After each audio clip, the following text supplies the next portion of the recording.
Thank you, Ron. Huh? I tell you what I'm going to do. I am going to kind of try to summarize chapters 39 and 40, and then in just a little bit, we'll have Stan read part of 41. This is kind of Joseph continuing. Remember the last week and the next tonight and the next 3 weeks after that, we're going to talk about Joseph in different aspects. Pretty significant to make 5 out of the top 100 passages of understanding the Bible, but there was a lot that went on through this time, and it had a great influence on God's people being in Egypt for a while, and God's plan to work out. Of course, Joseph, as we saw last time, was sold, and the people there took him to Egypt. Joseph had been taken to Egypt. Potiphar, an officer of Pharaoh and the captain of the guard himself, an Egyptian, brought him from the Ishmaelites and brought him to sell him along with the goods. And over again in that section, it talks about God was with him and everything he did was prospered and was successful and all that. God was always with him.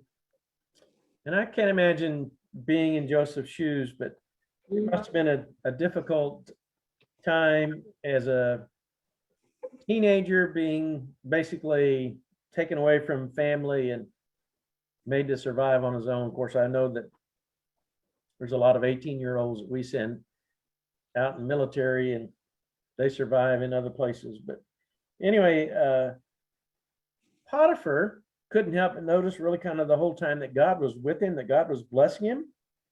And so he said, I want you to be my personal attendant.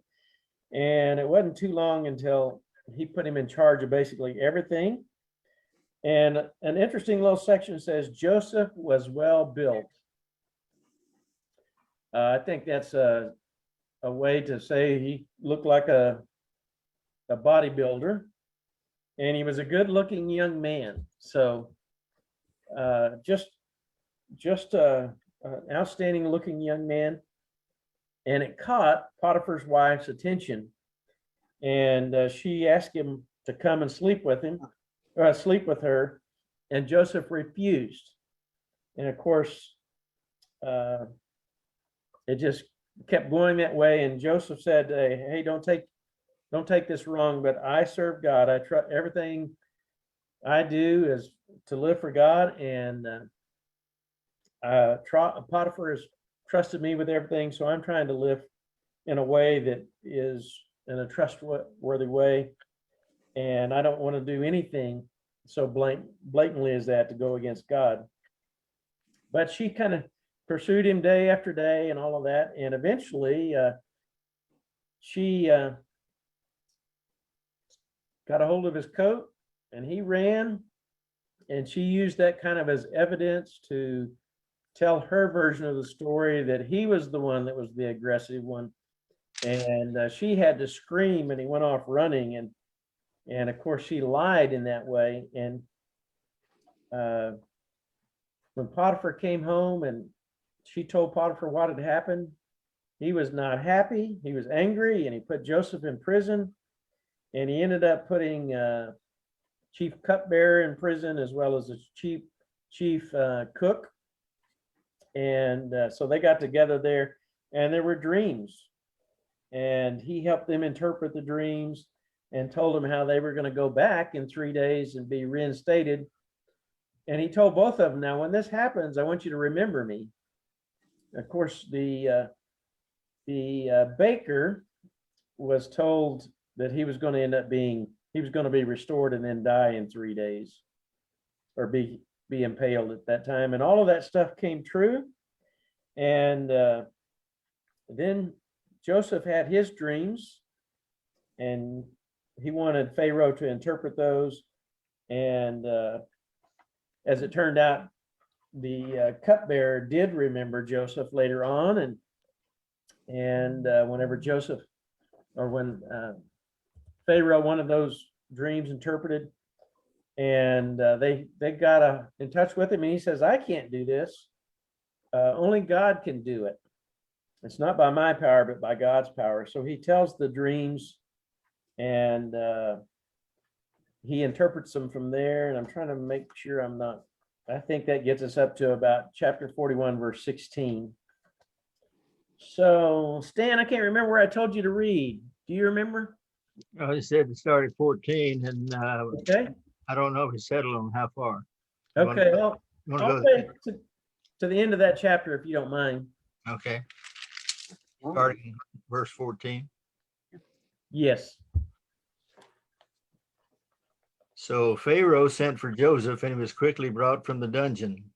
When he had shaved and changed his clothes, he came before Pharaoh. Pharaoh said to Joseph, I had a dream, and no one can interpret it, but I have heard it said of you that when you hear a dream, you can interpret it. I cannot do it, Joseph replied to Pharaoh, but God will give Pharaoh the answer he desires.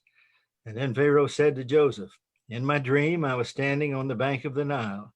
When out of the Nile there came up 7 cows, fat and sleek, and they grazed among the reeds. After them, 7 other cows came up, scrawny and very ugly and lean. I had never seen such ugly cows in all the land of Egypt.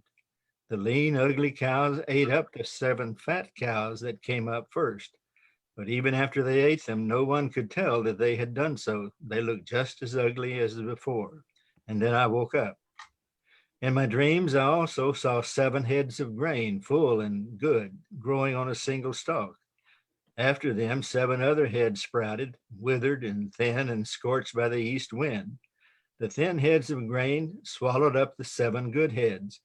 I told this to the magicians, but none could explain it to me. And then Joseph said to Pharaoh, the dreams of Pharaoh are one and the same. God has revealed to Pharaoh what he is about to do. The 7 good cows are 7 years, and the 7 good heads of grain are 7 years. It is one and the same dream. The 7 lean, ugly cows that came up afterward are 7 years, and so are the 7 worthless heads of grain scorched by the east wind. They are 7 years of famine.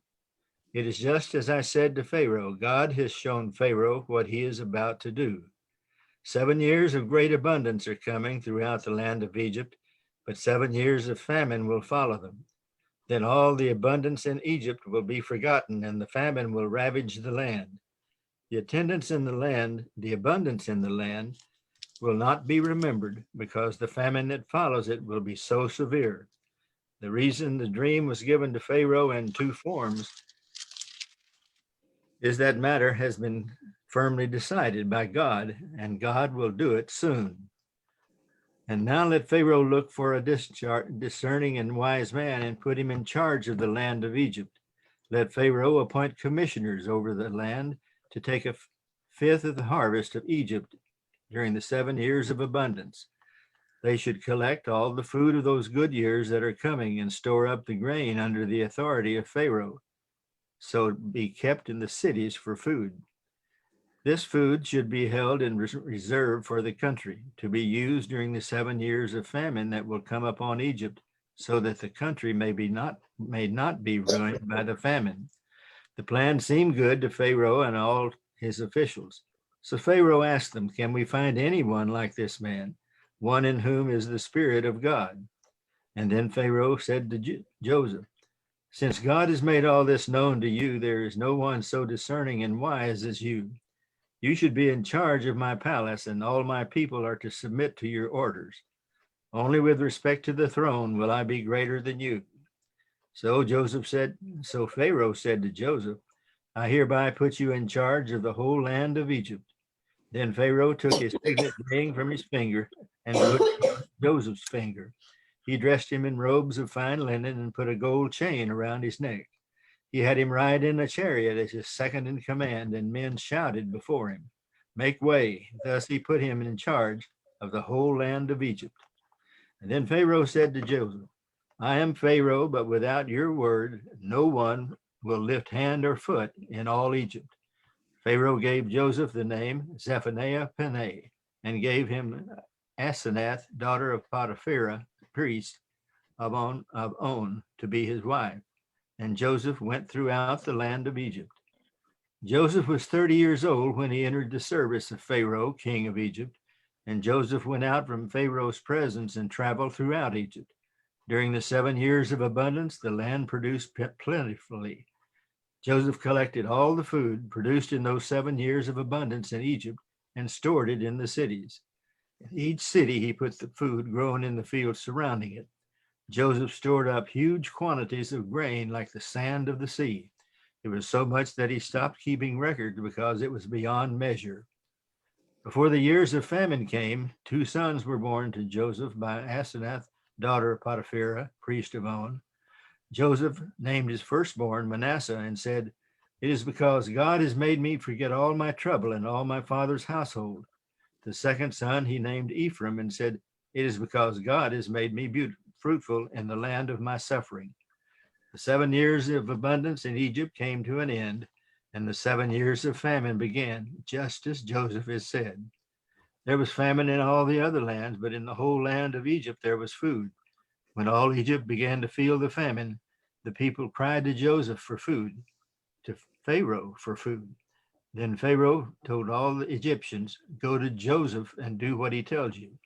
When the famine had spread over the whole country, Joseph opened the storehouses and sold grain to the Egyptians, for the famine was severe throughout Egypt. And all the countries came to Egypt to buy grain from Joseph because the famine was severe in all the world. All right, thanks, Stan. Linda Dills on Facebook wrote a comment, said, "I think we see from Joseph's story that even though God was with him, God still allows trials and tribulations to be part of our lives. Difficulties don't mean we are not still one of God's children. It's just part of life we each must experience, learn from, and grow from." Joseph needed God. Oh, knew God. Okay. Had not forgotten him, and he still gave God the credit for his ability to interpret Pharaoh's dreams. That's a good summary of kind of what's going on here. It is a good reminder that God is with us, even though we go through difficult times, and he matures us through some of those difficulties. Stronger. Joseph kind of went from a hero to his dad to a zero, being sold into slavery, and then from a zero worked his way up because God was blessing him, and then back to jail, and then working his way out, and then being second in command to Pharaoh, which is just phenomenal. Obviously, God was working in all of that. Well, what do we learn about God from all of this? Anything stand out to you guys? He knows how to plan. Anything we learn about people? God doesn't want us to keep quiet, for one thing. And it says back in 39 and verse 3, I think it was, that, Potiphar knew that God was with him. Well, how did he know? He must have, Joseph must have been talking about it. He must have known, his past or, something. So he wasn't keeping quiet about it.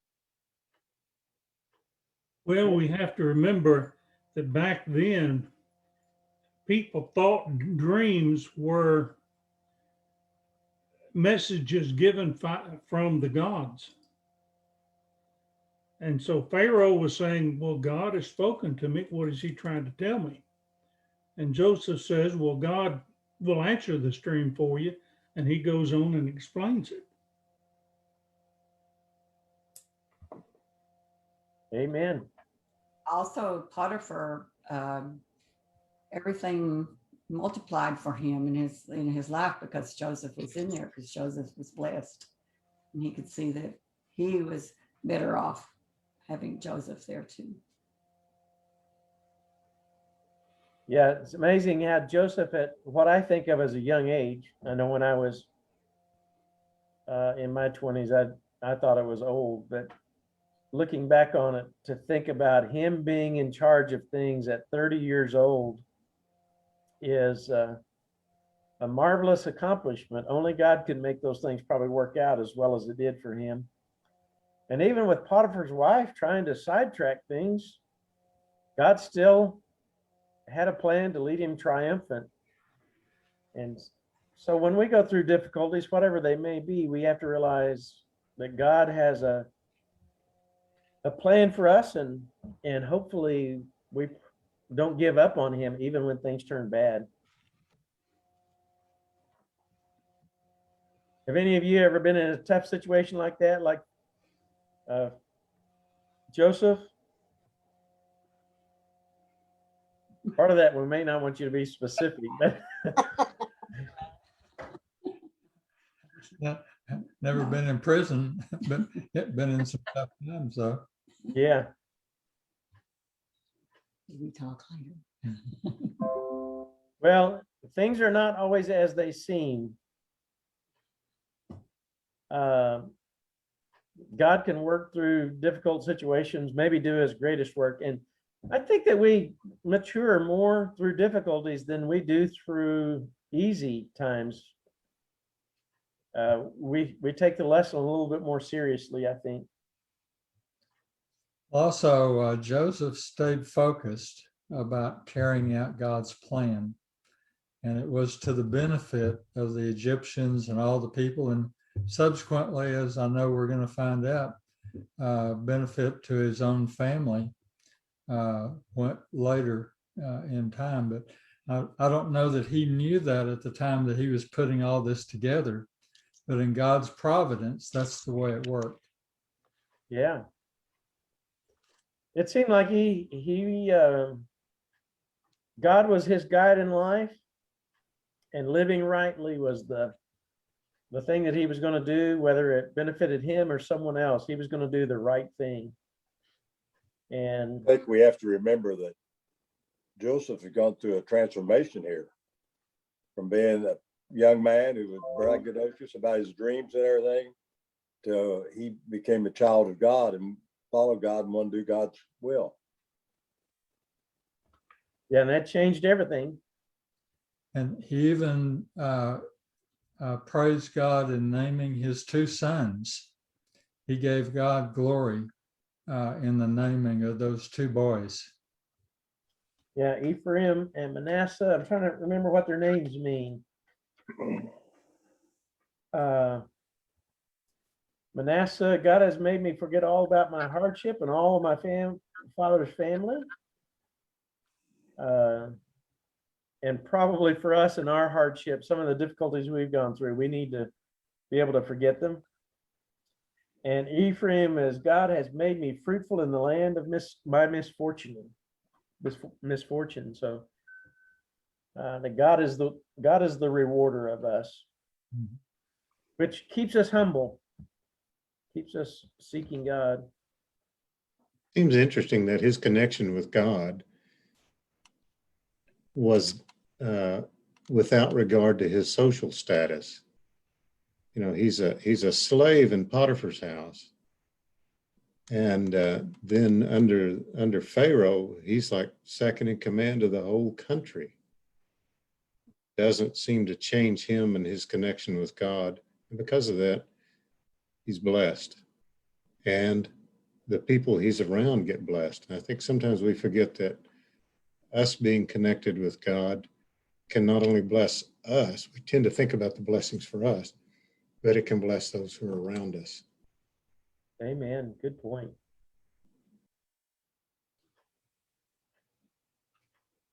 All right. Anything else stand out before we move to the New Testament passage?